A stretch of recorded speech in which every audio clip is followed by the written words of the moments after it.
और अब हम जिस खबर का विश्लेषण करेंगे वो आपके पूरे परिवार की सेहत से जुड़ी हुई खबर है। आपको जानकर हैरानी होगी कि आपके भोजन की थाली में से जरूरी पोषक तत्व गायब होते जा रहे हैं। यानी आप जो खाना खा रहे हैं उससे आपका पेट तो भर सकता है लेकिन पोषण नहीं हो सकता।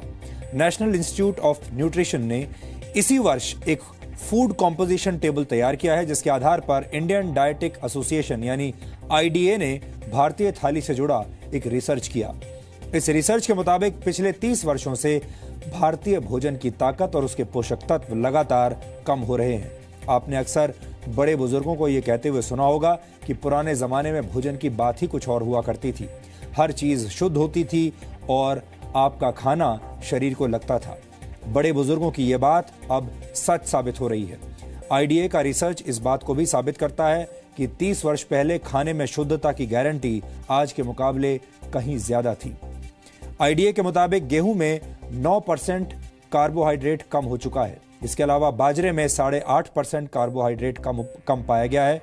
पिछले 30 वर्षों में मूंग की दाल में आयरन कंटेंट 6.12% कम हो गया है, जबकि मसूर की दाल में प्रोटीन 10% कम पाया गया। प्रोटीन हमारे शरीर के लिए बहुत जरूरी पोषक तत्व है और इसकी कमी से कई तरह की बीमारियां होती हैं। आटे और दाल के बाद सबसे ज्यादा इस्तेमाल होने वाली सब्जियों को भी चेक कर लीजिए। नए जमाने के आलू में विटामिन बी, मैग्नीशियम और जिंक की मात्रा पहले से कम पाई गई है। टमाटर में विटामिन बी, आयरन और जिंक की मात्रा में 66 से 73% तक की कमी देखी गई। फलों की बात करें तो सेब में आयरन कंटेंट पहले के मुकाबले 60% कम हो चुका है। यानी लो हीमोग्लोबिन और एनीमिया से पीड़ित लोगों को सिर्फ सेब के भरोसे अब नहीं रहना चाहिए। इस आंकड़े को देखने के बाद कई पुरानी कहावतों से आपका भरोसा उठ सकता है। अक्सर कहा जाता है an apple a day keeps the doctor away, यानी एक सेब हर रोज खाने से आप स्वस्थ रहते हैं और डॉक्टर से दूर रहते हैं। लेकिन इस दौर में ये कहावत भरोसा करने लायक नहीं रही, क्योंकि सेब के अंदर पोषक तत्व अब कम हो चुके हैं। आईडीए ने इस रिसर्च को तैयार करने में नेशनल इंस्टीट्यूट ऑफ न्यूट्रिशन के फूड कॉम्पोजिशन टेबल का इस्तेमाल किया है। एनआईएन ने 528 तरह के खाद्य पदार्थों में मौजूद 151 पोषक तत्वों की जांच की है। इस इंस्टीट्यूट ने 30 साल पहले भी एक फूड कॉम्पोजिशन टेबल तैयार किया था और उस समय के खाद्य पदार्थों में न्यूट्रिशनल वैल्यू आज की तुलना में काफी ज्यादा थी। एक्सपर्ट्स के मुताबिक खेतों में पैदावार बढ़ाने और फसल को बीमारियों से बचाने के लिए पेस्टिसाइड्स और खाद का ज्यादा इस्तेमाल किया जाता है और केमिकल के ज्यादा इस्तेमाल से भारत की मिट्टी में पोषक तत्व लगातार कम हो रहे हैं, जिसकी वजह से खेतों में उगने वाले अनाज, सब्जियों और फलों के पोषक तत्वों में भी गिरावट आ रही है। भारत की मिट्टी में जिंक की मात्रा 43% कम हो गई है। इसी तरह बोरॉन 18.3%, आयरन 12.1%, मैग्नीशियम 5.6% और कॉपर 5.4% कम हो गया है। जाहिर है, जब फसल को पैदा करने वाले खेतों में ही पोषक तत्व कम होंगे तो खाने पीने की चीजों में न्यूट्रिशनल वैल्यू भी कम मिलेगी। इस रिसर्च के मुताबिक ऐसे अनाज, फल और सब्जियां खाने की वजह से आपकी सेहत पर अब फर्क पड़ रहा है, असर पड़ रहा है। आपका शरीर कमजोर बुनियाद वाली उस इमारत की तरह है जिसमें हमेशा रोगों की आशंका बनी रहती है। भारत एक उभरती हुई आर्थिक शक्ति है। भारत दुनिया का सबसे युवा देश है।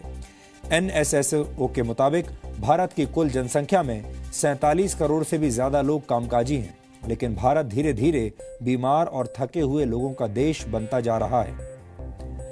दिसंबर 2015 में आई द लैंसेट की एक रिपोर्ट के मुताबिक सेहत के मामले में 5 ब्रिक्स देशों में भारत सबसे नीचे है। ब्रिक्स देशों में भारत के अलावा ब्राजील, रशिया, चीन और साउथ अफ्रीका शामिल है। 2013 में पूरी दुनिया में बीमार लोगों की कुल संख्या में से 20% भारतीय थे। भारत में इस वक्त 7 करोड़ लोग डायबिटीज के शिकार हैं और डायबिटीज का मरीजों की संख्या के मामले में भारत चीन के बाद दूसरे नंबर पर है। वर्ल्ड कांग्रेस ऑफ कार्डियोलॉजी के मुताबिक सन 2020 तक भारत में होने वाली 40% मौतें दिल से संबंधित बीमारियों की वजह से होंगी।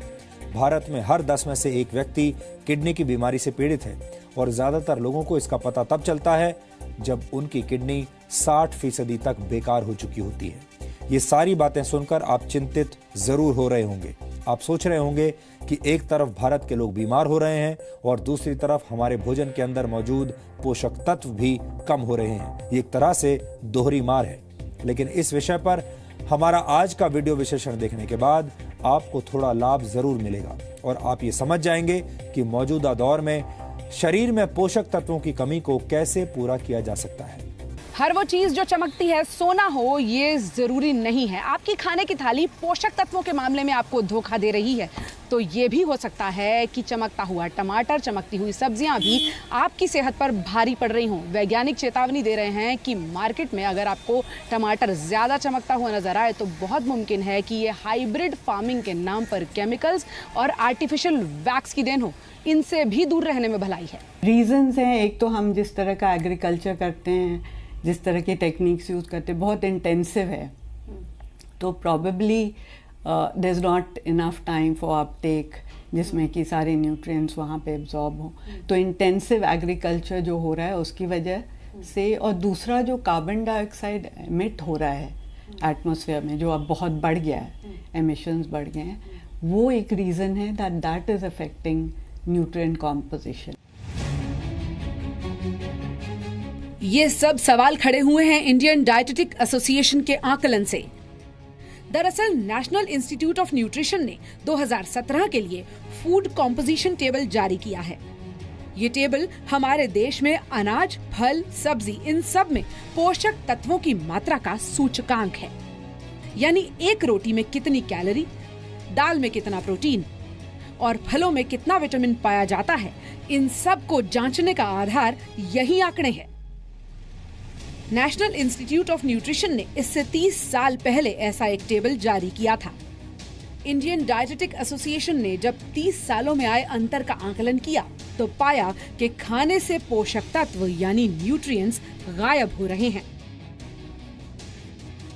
ये हर चीज़ का अलग अलग जैसे देखा गया है, और बहुत जनरलाइज करना अभी मेरे लिए ठीक नहीं रहेगा, क्योंकि ये जो NIN ने अपनी फूड कॉम्पोजिशन टेबल्स 2017 में निकाली है, तो उस पर अभी भी लोग उसको देख रहे हैं, समझ रहे हैं और उसको पूरी तरह ये एब्जॉर्ब करने की कोशिश कर रहे हैं। तो उसमें जनरली ट्रेंड्स देखा गया है, जैसे दालों में भी प्रोटीन की मात्रा थोड़ी कम हुई है,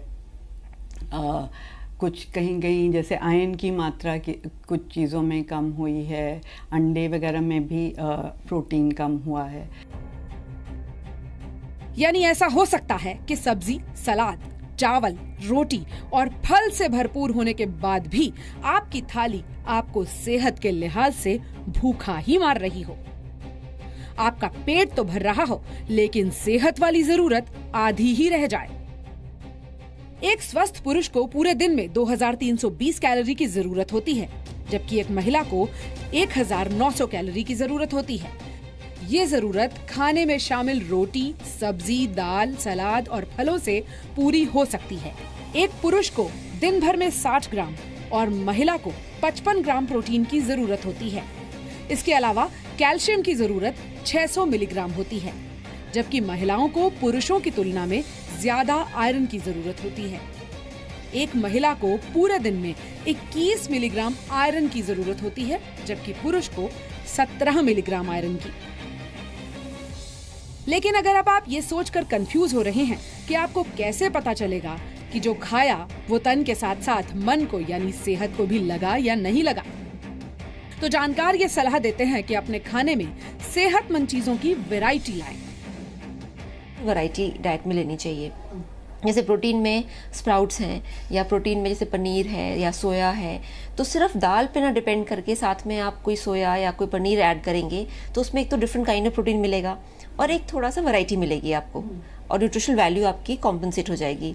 इसी तरीके से जैसे अगर आप कार्बोहाइड्रेट लेते हैं तो अब कार्बोहाइड्रेट्स पहले जैसे गेहूं है उसमें कुछ विटामिन बी कॉम्प्लेक्स होता था, अब वो कम हो गया है, यानी 10% जैसे कि रिसर्च कह रही है कम हो गया है। तो वो 10% कॉम्पनसेट करने के लिए अगर वही विटामिन आप फ्रूट एक्स्ट्रा ले लें, या जैसे आप कोई सैलड एक्स्ट्रा ले लें या वेजिटेबल जूस एक्स्ट्रा ले लें, तो वो कॉम्पनसेट हो जाएगा। अगर आप सेहतमंद खाना खा रहे हैं यानी प्रोसेस्ड और जंक फूड से दूर हैं, तो आपकी सेहत को खतरा थोड़ा कम है। लेकिन अगर आपके बाल तेजी से गिर रहे हैं, त्वचा पीली पड़ रही है, नाखून टूट रहे हैं और आपको हर वक्त कमजोरी का एहसास होता है, तो हो सकता है कि आपकी सेहत की जरूरत पूरी करने के लिए आपको मल्टीविटामिन्स की जरूरत पड़ जाए। सबसे पहले तो जैसे कि आप पैकेज्ड फूड कम लेके, अगर आप सीजनल जो फ्रूट है, वेजिटेबल है और खाना है, अनाज, वो ज़्यादा लें, सीजनल जो आपका खाना है। दूसरी चीज़ ऑब्वियसली है कि जैसे कि आप अपनी डाइट में जो एक पुरानी जैसे हरी चटनी है या जैसे कि सैलेड है, ये सारी चीज़ें और इंक्लूड करें, ताकि अगर एक तरफ से प्रोटीन और कार्ब मिल रहा है, दूसरी तरफ से आपको विटामिन मिनरल मिले। देन अगर डेफिशिएंसी बहुत ज़्यादा बढ़ गई है और कमज़ोरी आ गई है या दिख रहा है कि प्रॉब्लम्स आ गई हैं, तो फिर हो सकता है मल्टीविटामिन्स भी लेने पड़े। खाने से पोषक तत्व गायब होने के पीछे सीधी वजह है मिट्टी से गायब हो रही ताकत, यानी उसकी उर्वरा शक्ति। तेजी से फसल उगाने के चक्कर में एक ही जमीन पर बार बार फसल उगाना, केमिकल्स और कीटनाशकों का ज्यादा इस्तेमाल, हाइब्रिड फार्मिंग यानी इंजेक्शंस की मदद से फल सब्जियों को जल्दी बड़ा करना, ये उन बड़ी वजहों में से है जो आपकी थाली तक सेहत पहुंचने से पहले ही उसमें केमिकल्स का कॉकटेल घोल चुके होते हैं। बढ़ती आबादी में ज्यादा फसल बिक तो जाती है, लेकिन क्या मिट्टी में सेहत बाकी रह जाती है? इसी सवाल का जवाब तलाशने के लिए सरकार सॉइल हेल्थ कार्ड पर जोर दे रही है। यानी आपकी जमीन कितनी सेहतमंद है और वो कौन सी फसल उगाने के काबिल है, ये तय करने के लिए जमीन की टेस्टिंग की जाए और उसे फिटनेस का सर्टिफिकेट भी दिया जाए। यही पैमाना ये तय कर सकता है कि हम आप तक पहुंचने वाले फल, सब्जी और अनाज कितने सेहतमंद होंगे। टेस्टिंग लैब में है, जहां पर सॉइल टेस्टिंग लगातार की जाती है और इस वक्त भी आप देख रहे हैं यहां सॉइल टेस्टिंग के लिए काम चल रहा है। मेरे साथ त्रिवेदी जी हैं, इनसे मैं समझना चाहूँगी, सर सॉइल टेस्टिंग अगर कोई किसान ये समझना चाहे कि उसके लिए अपनी मिट्टी की जाँच कराना क्यों ज़रूरी है, तो आप उसको क्या बताना चाहेंगे? बेसिकली जो सॉइल होता है, सॉइल में एक NPK, नाइट्रोजन, फास्फोरस और potassium, these are the primary जो रिक्वायरमेंट होती है। जैसे आदमी के लिए हवा की रिक्वायरमेंट होती है, ये अगर जो डेफिशिएंट सॉइल होगी तो उसमें जो क्रॉप है वो उगाना एक जस्टिफाइड नहीं होगा। तो इसके लिए प्राइमरी जो नाइट्रोजन, फास्फोरस, पोटेशियम, इन्हें तो टेस्ट कराना ही कराना है, उनका लेवल्स आपको टेस्ट कराना है, टेस्टिंग है, और ये 2 से 3 दिन में आराम से टेस्ट हो जाते हैं। किसान को इससे क्या फ़ायदा होता है? देखिए, किसान का बेसिक एम होता है यील्ड। अगर जो आपके पास जो सॉइल है डेफिशिएंट है, NPK डेफिशिएंट है, तो आप कुछ भी क्रॉपिंग करेंगे आपको यील्ड नहीं मिलेगी। हम ये समझने की कोशिश कर रहे हैं कि सॉइल ओवर द पीरियड किस तरह से उसने अपनी न्यूट्रिशन यानी कि अपना खुद का जो पोटेंशियल है उसको खो दिया है। आपसे मैं पूछना चाहूँगी प्रदीप जी कि आप लोग लगातार सॉइल टेस्ट करते हैं, क्या आप लोगों ने भी ये महसूस किया है कि जो मिट्टी है उसकी जो पहले की ताकत थी वो अब नहीं रही और उसका असर हमारे खाने पीने पर भी पड़ रहा है? आजकल जो नॉर्मल है, चाहता है किसान बहुत कम समय में जल्दी से जल्दी अच्छी पैदावार हो और अच्छी पैदावार होने के बाद में वो हम मार्केट में अच्छे दाम मिल सके। लेकिन उसमें क्या है, उसमें एक तो अपना टाइमिंग जो होती है वो फसल की टाइमिंग को कम करता जा रहा है, और जो उसमें जैविक खाद है उसको हटा के उसमें जो रासायनिक खाद वगैरह जो उर्वरक हैं उनको इस्तेमाल कर रहा है, जैसे कि DAP, यूरिया वगैरह जो हम इस्तेमाल कर रहे हैं। इन्हीं वैज्ञानिकों ने टेस्टिंग के दौरान ये भी पाया कि जमीन खतरनाक केमिकल्स, खराब हवा और जहरीले पानी से बर्बाद हो रही है, तो वहाँ से उगने वाली सब्जियों को सुंदर दिखाने के नाम पर उन पर होने वाली पॉलिश भी उन्हें बर्बाद कर रही है। पूजा मक्कड़, जी मीडिया।